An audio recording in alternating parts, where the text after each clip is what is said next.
just crazy how powerful our mind is. I always share this study with the girls that there was this group that they put together of people who went into a gym and did their strength training, like lifted weights.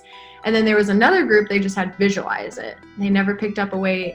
And at the end, the group that actually went and physically lifted weights, they increased their strength by 30%. And then the other group that only literally just saw themselves lifting weights, they never touched a weight, they increased by 13.5%.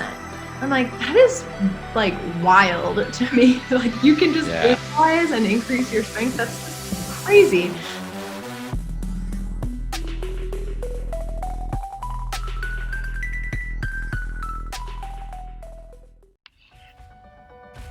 Welcome to the Elev8 podcast. Thank you for tuning in. Thank you for listening. My name is Tyler Johnson. I am your host. You can find me on Twitter and Instagram at Elev8 Educate Rejuvenate. My guest this episode is a speaker, coach, and mentor. She was a Big Ten Distinguished Scholar Athlete while competing for the University of Northwestern. Her mission is to help transform girls into strong women on and off the field and court. Welcome to the podcast, Paige Tonz.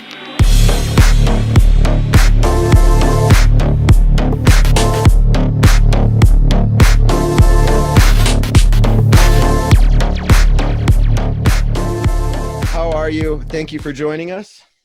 Thanks for having me. I'm so excited. I've actually been following along with your podcast for a little while now. So when you reached out, I was like, oh my gosh.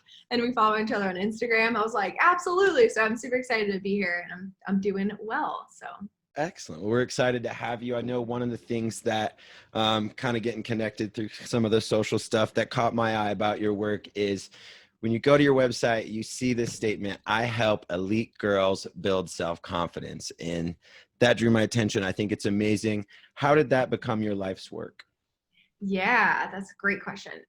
So I played softball growing up. So as an athlete pretty much my whole life. So it's just been a big part of my life, and went on and played college softball at Northwestern University.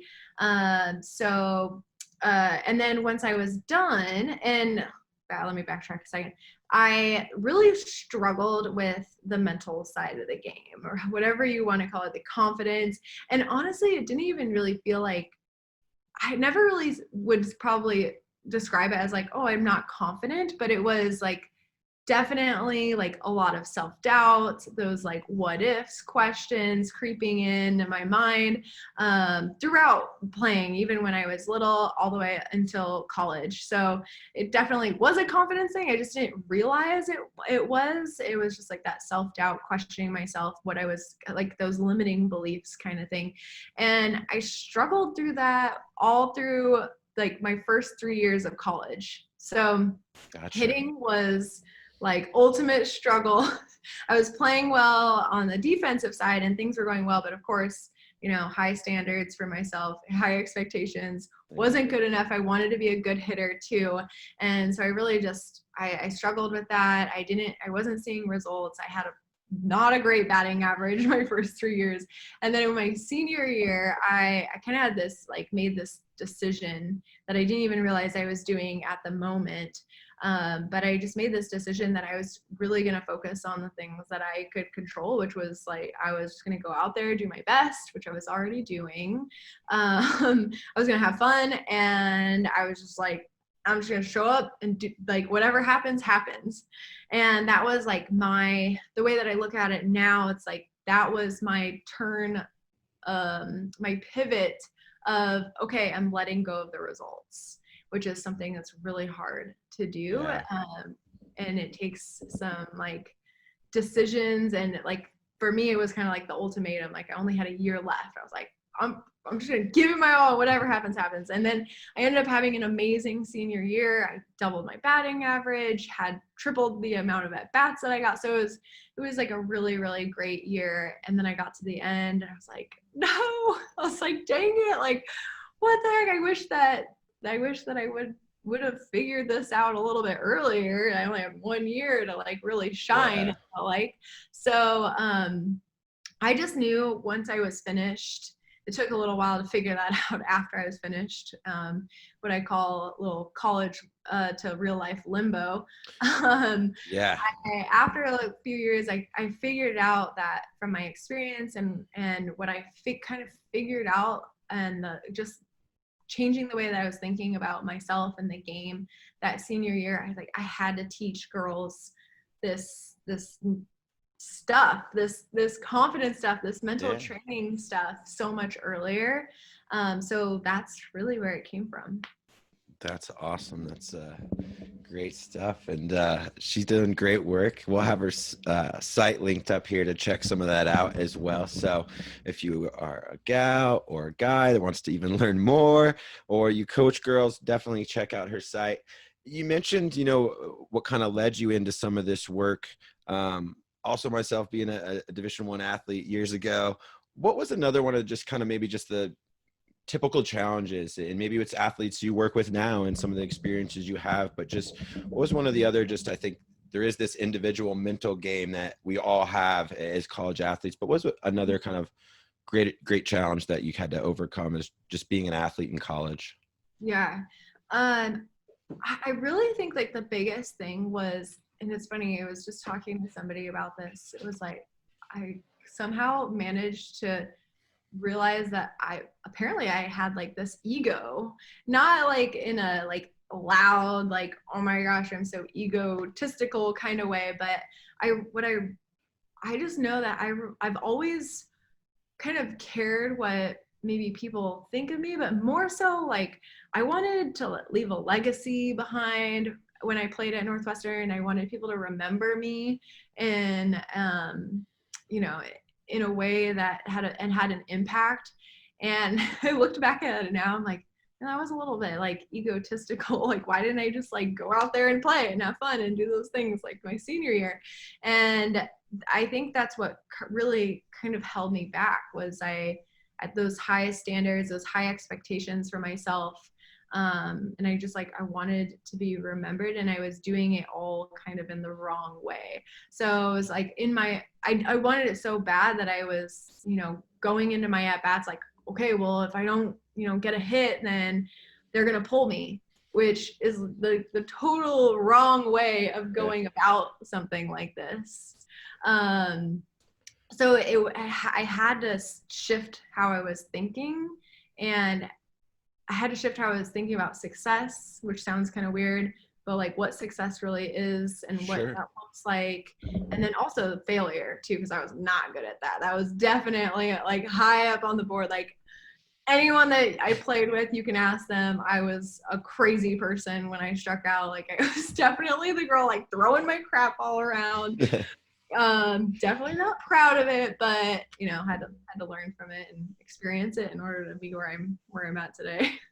For sure. I was not as successful in the diamond sports, so I can empathize there. So I could not steal first base. So the softball, baseball, the failure, and just being at the plate. And I think I love what you kind of mentioned there about the ego, to kind of follow up on that, because I always think it's kind of an interesting thing that there's an amount of ego you need to be successful at Division I or just an athlete or anything. But then there's also that amount that becomes a detriment to yourself and your teammates, right? Can you talk about like kind of like that balance? And maybe it's sometimes semantical, but like I think you have confidence versus ego, I guess. Yeah, that's good. Especially with girls. And I think that's kind of why I'm so passionate about working with the girls, because for some reason, and this is all generalized, of course, but the girls really seem to lack confidence because they don't want to seem egotistical or overly confident or just like that, like kind of like that cockiness kind of thing. And they're like afraid to be like that because they think that's what confidence is or looks like, especially if they haven't had like really amazing confident role models to see, or even like the girls on their team. So, and the same thing with like leadership kind of goes hand in hand. I know so many girls, it makes me so sad when they're like, well, I don't really want to be a leader because I don't want to be bossy. I was like, what? Like, that's not what leadership Yeah. is. And there's like those examples that we see that you're like, okay, that's not really what it is. They're not really doing it the best way. Like and it's only like when they're young and they see this and they're like, oh, like that leadership means bossy. So I just, I love about getting to work with the girls is I get to share with them that confidence doesn't have to look like that. And confidence is totally different than what they're seeing. So I get to kind of like shine light and give them a new perspective on what confidence is and what leadership is.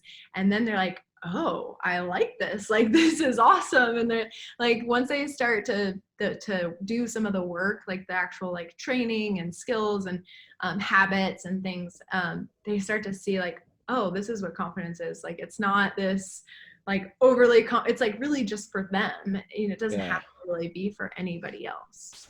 That's awesome. You help them take ownership of it. It sounds like that's, so you're probably an amazing coach in many of these young women's life. Along your softball journey or anything else, was there a coach that stood out and kind of more than the rest that impacted your life?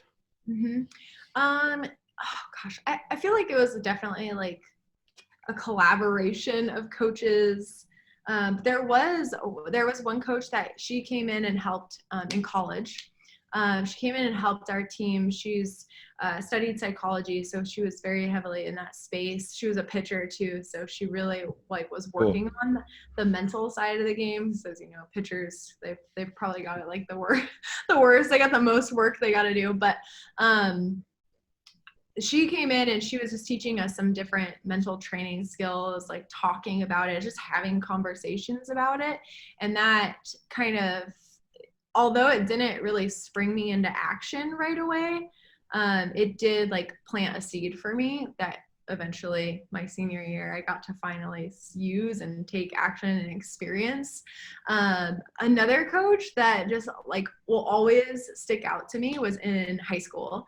And it's funny because I played mostly softball, but I played volleyball in high school, and this was my JV volleyball coach. Okay. And she just I will forever remember her as a coach and the way that she coached and her style. Like, I don't ever remember going to practice or a game or just in the gym where she was like upset or frustrated or angry. Like, she always had this like positive attitude, like happy to be there, smile on her face. And I'm over here like this immature teenager, like getting mad and like way overly competitive sometimes, even though I'm so competitive. They had funny nicknames for me that we won't share on here. But, I just like always remember her, and just like that she just consistently showed up, just like really like grateful and just happy to be there. And I'll never forget like how like that just like made a big impact for me. And I always remember like, okay, like that's how I want to show up. Like that, I feel like was a piece of shaping like how I want to show up for the girls that I get to work with too now. Awesome. I love just kind of looking at your work a little bit. Of course, I always find like softball and baseball paper are a little more natural with some visualization. You do a great job of like getting it into your work. You can tell. Can you talk to our audience a little bit? Why is visualization so helpful, and why can this skill be vital to us, not just in sports, but in other realms of life too? Mm-hmm. Yeah. So visualization is definitely one of my favorite tools to teach the girls, especially early on, because you can really feel and find these easy wins right away. So, I teach the visualization, and all it is just seeing yourself succeed at something, or seeing what you want to do, or like what you want to accomplish, whether that's getting a hit or, passing the ball, serving in volleyball, all sorts of different sports, scoring a goal, making a defensive stop. And it's just crazy how powerful our mind is. I always share this study with the girls that there was this group that they put together of people who went into a gym and did their strength training, like lifted weights. And then there was another group, they just had visualize it. They never picked up a weight. And at the end, the group that actually went in physically lifted weights, they increased their strength by 30%. And then the other group that only literally just saw themselves lifting weights, they never touched a weight, they increased by 13.5%. I'm like, that is like wild to me. Like you can just visualize and increase your strength. That's just crazy. So that always helps kind of see them like, oh, wow, that is kind of crazy. That's pretty powerful. But when they visualize, it's just like, especially like I have softball brain. So especially in softball, if you strike out or make an error or whatever, like typically you're like holding on to that. You can't get rid of it. It's hard to move past it. And when you have visualization, you can visualize, see yourself, getting a hit or whatever it is you're doing next. And then you go into that at bat, just feeling so much more calm, relaxed, confident, excited, motivated for the opportunity ahead of you. And it just really helps the girls get into like a much better mindset before whatever it is that's coming next. The girls love it. They love the visualization. And I actually have a practice package we were talking about. Like that'll probably come up at some point because the girls love the practice package.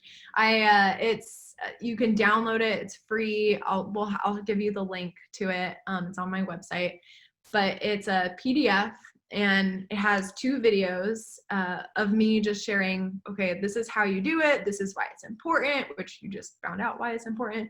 But then there's these guided audios. So it's my recorded voice taking them through a visualization so that they can kind of experience and feel what it's like to visualize different kind of situations. Like I have a confident one. I have a getting past failures one. I have 2 other ones too. So there's 4 of them on there, and they can listen to them just like you listen to a song, and they're practicing their visualization. The girls loved it so much in my program that they're like, can you make us more of them? So I made them, awesome. I made them some bonus ones. Well, that's great. I know spending a lot of time with football coaches, there's not a huge embracement of it. But there's a guy around here that's been doing it for a long time, well before his time. And now he tells me that these adults come back and say that is the thing that they loved the most about part of their high school football experience was Thursday night visualizations with coach. Yeah. And I think that's awesome. Yeah. And I think too, like when you get as a team, there's a unifying thing. When the whole team's on the same page with it, I think it becomes more than just an individual tool. Yeah, totally. I always, when I'm working with a team, like, we can do this individually, but the really cool thing is when the team comes together and I'm like, you can, have your, like a captain or a leader or somebody that just was like willing to do it, like take the whole team through a visualization. Or you guys can just like, huddle up, get in a circle and spend, set a timer for 2 minutes or whatever it is and do some visualization, but it's like in the power of a group. So everybody's doing it and visualizing what they need. But then it becomes like a team aspect. And I've had a few teams do that. And it's been pretty cool. Like one of the parents sent me a video of the team visualizing before the game. So that was really fun. That's awesome. Being an athlete yourself and working with athletes, if I could give you a magic wand and change one thing about youth and high school sports, what would you change? And we'll save the COVID for the next question. So barring that, eradicate a virus and make things come back. What would you want to change about how you see youth and high school sports? I would say that I don't even know if this is like no, it's totally possible, but I would really love to see coaches, the coaching aspect, just be able to implement like little pieces of the mental game. I always know coaches have so much on their plate, like they're handling, 11 to 12 girls or guys. And it's a lot of teenagers a lot of times. And they're really trying to develop the fundamentals, the skills, helping them. And so coaches are like incredible, do amazing things. I really wish that they would be able,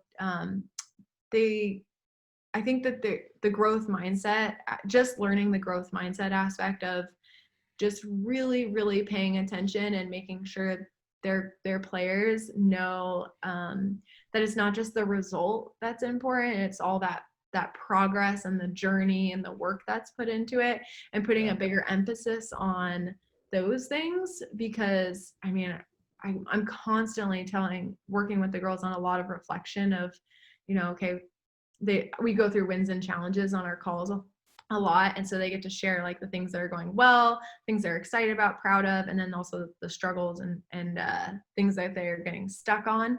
And whenever they have good stuff, I'm like, okay, well, like that's awesome, like you got state, whatever it was, you got this award, or you pitched really well last weekend. I'm like, okay, but what got you there? It was like, what's helping you be successful? And I think that we forget to talk about that piece and actually have like conversation, or what's the word I'm looking for? Dialogue. Celebrate that part. We're only celebrating the result because it's easy, and then that's like normal for our brain to do. Yeah. But just making them think through that and understanding like, oh, it's because I was actually doing my visualization. It was because I was actually stepping back and taking deep breaths, because I was being aware of what was going on in my head. It's because I hit like 5 times that week and I put in the work, or I've been going to the gym and I've been working out. And it's like them understanding like that stuff is what's important, that consistency and that hard work is what creates those results.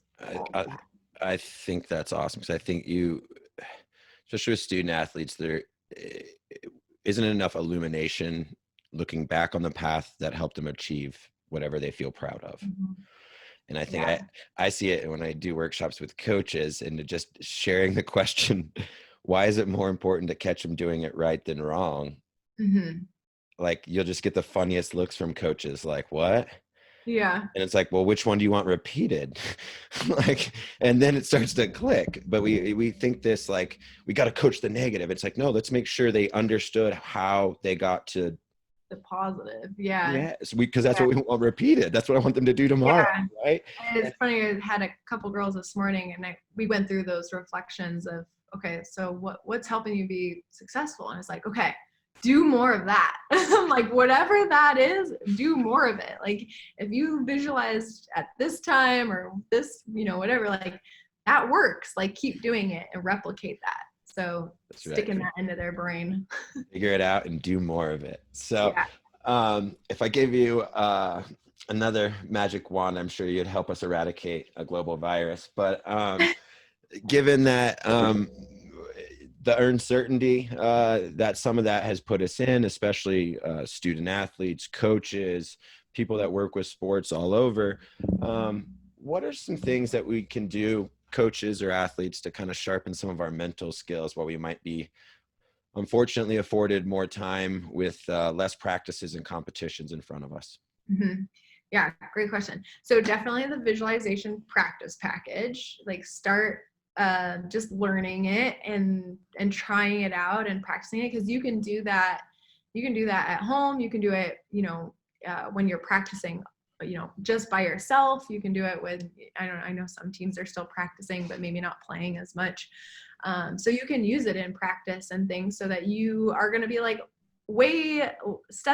so many steps ahead when you do get to play or you do get to compete. So that would definitely be like an easy win.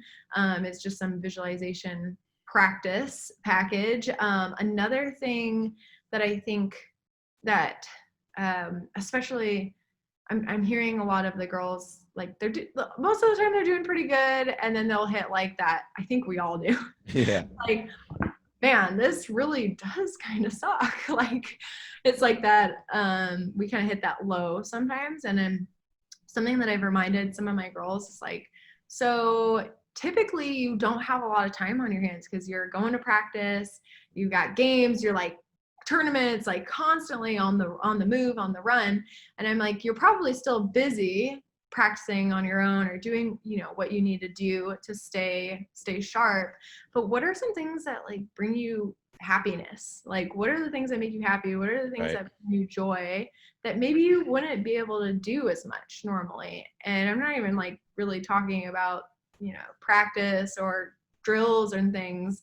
I'm like, because I loved art growing up too, and I didn't get to do like a ton of it. And it's something that just like, it's kind of like a stress reliever. It feels good. It's something different, using a different part of my brain. I'm like, do some different things. Like one of the girls said, she was showing me a bunch of drills and things. I'm like, okay, I want you to think even harder. Like, what are some things you wouldn't normally do? And she's like, oh, I do love cooking. And I was like, do some more of that. Like, and put it in your day. Cause we talk a lot about planning and creating a plan for their days I'm like total planner nerd. So I teach a lot of time management in my programs. So you're super frustrated how we rescheduled this. I'm sorry.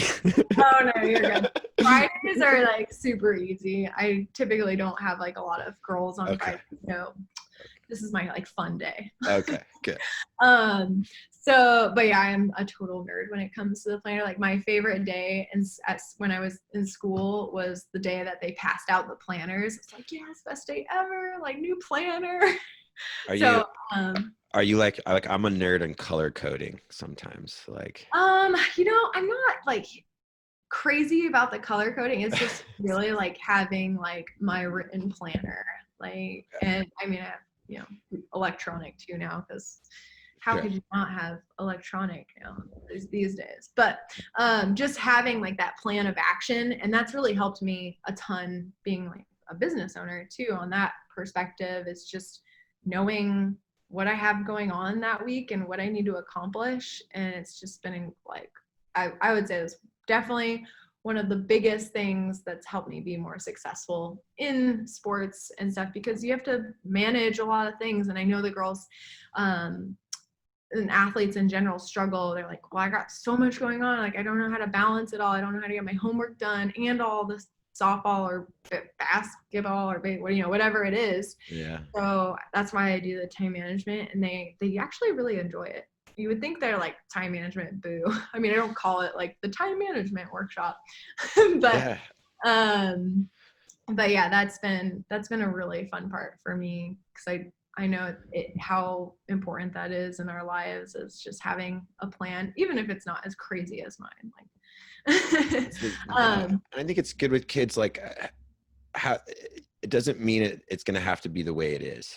And I think we get stuck. Like if I put it in my planner, I'm going to be like, I'm creating failures before I even do it. And it's like, no, like life happens, but when you'll learn those times that was helpful. And then like you said, do more of that. Well, and it's like all out of your brain. It's written down. And if it doesn't happen, you're like, okay, it's all good. We're just going to move this to next week. We're just going to carry it over. Like that's like part of the adjusting and pivoting. I'm like, hey, if it doesn't happen, it doesn't happen. Like, don't beat yourself up. Just move it over to the next day and then get it done, or, change the way your action plan on that. How do you define success in your life?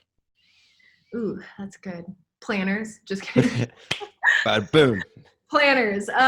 Starts there. Actually, really, planners. That's been incredibly helpful for me to stay on track, because no one's telling me what to do at this point. So I gotta stay accountable to myself. But I think a huge piece of my success has been who I surround myself with, for sure. And my coaches and mentors that I have, or else I would definitely not be where I'm at today. And it's funny, I actually just wrote, it's like you read my mind. I just wrote or did one of my weekly videos that'll be coming out in the next couple of weeks, all about who you surround yourself with. And I got to, it was kind of fun because I got to think about all these people and groups that really inspired me and have pushed me and challenged me, but also supported me and believed in me when there's times I was like, there is no way I can do this. And they just were like, yes, you can. Yes, you can. So like having those people in your life is incredibly important. And I also talked a lot about, if there's people that aren't doing those things and like bringing you down. I mean, we've all experienced being around like negative people or people who are constantly complaining. I call them energy suckers. Yeah. Being around those people, that's not doing anything for you. And I know it sounds selfish, but it's like you gotta, if that you have a friend or a teammate that you're spending too much time with that are doing those things, like we gotta like cut those people out of our lives and the best that we can. Sometimes, if it's your brother, but you're like cut away some of that or create some boundaries for yourself so that you can continue to grow and grow more. There's like that great analogy. I am definitely not like a plant person, but they talk about like when they like you cut away and prune your plants and your trees and things, like then they grow more, which you would think is like that's kind of a weird concept, but it's the same thing with like the people around you. Sometimes you got to let go of relationships or friendships in order to grow more. So definitely the people you surround yourself with have an impact on your success, and highly recommend finding someone that inspires you or a mentor or a coach that you can reach out to. And that's kind of too why I fell into this role. And I'm like, I don't really like to call myself a coach. I really like that mentor kind of feel. So I'm like, I am just like helping you. I'm like your cheerleader. I'm your supporter. I'm teaching you things. And just to kind of be that person for these girls that's not their parents, not their coach. It's just like this really different perspective on things. That's awesome. Yeah. Last question. One of the questions we always like to ask, if you could hop into a time machine and go visit 16-year-old Paige real quick and give one whisper of advice from your journey, what would you want to tell 16-year-old self? Oh man, this one's easy. You would think it'd be hard. I could tell myself. I think you're the first person to say that I've asked. Like, this is easy. I was like, oh. I like know exactly, because it's what I did my senior year. It's to stop worrying so much about the batting average, the results, the things, the statistical kind of things, and go have fun and enjoy the process and the journey, which sounds cheesy, but like that whatever happens, happens. That is like a quote and a saying that I feel like just sticks with me, because that's really what I did my senior year. I was like, I'm just gonna go out there and do my best, and whatever happens, happens. And I was like, this is fun. This is great. Yeah. I'm doing good now. Like, so that would definitely be what I would tell my 16-year-old self, is like, let it go. Like, whatever happens, happens. Just do your best and have fun, and things will fall into place.